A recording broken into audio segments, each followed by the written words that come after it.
The Odyssey, books 21 through 24. Book 21.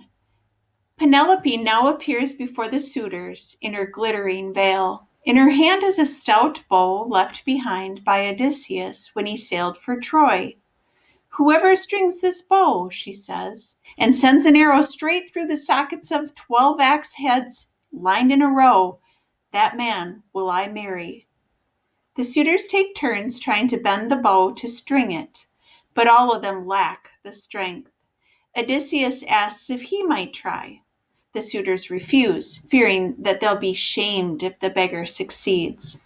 But Telemachus insists, and his anger distracts them into laughter. As easily as a bard fitting a new string to his lyre, Odysseus strings the bow and sends an arrow through the axe heads.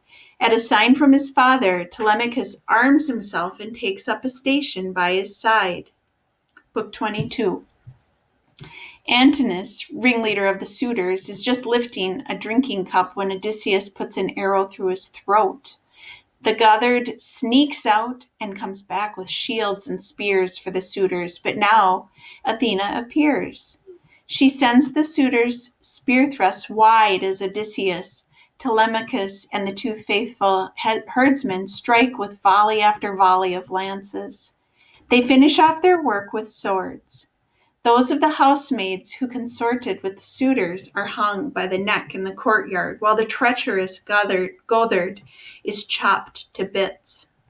Book 23. The mansion is purged with fire and brimstone. Odysseus tells everyone to dress in their finest and dance, so that passers-by won't suspect what's happened. Even Odysseus could not hold vengeful kinfolk at bay. Penelope still won't accept that it's truly her husband without some secret sign. She tells a servant to make up his bed in the hall. "Who had the craft to move my bed?" storms Odysseus. "I carved the bedpost myself from the living trunk of an olive tree and built the bedroom around it." Penelope rushes into his arms. Book 24. The next morning, Odysseus goes up country to the vineyard, where his father, old King Laertes, labors like a peasant. Meanwhile, the kin of the suitors have gathered as the assembly ground, where the father of the suitor, Antinous, fires them up for revenge. Odysseus, his father, and Telemachus meet the challenge. Laertes casts a lance through the helmet of Antinous' father, who falls to the ground in a clatter of armor.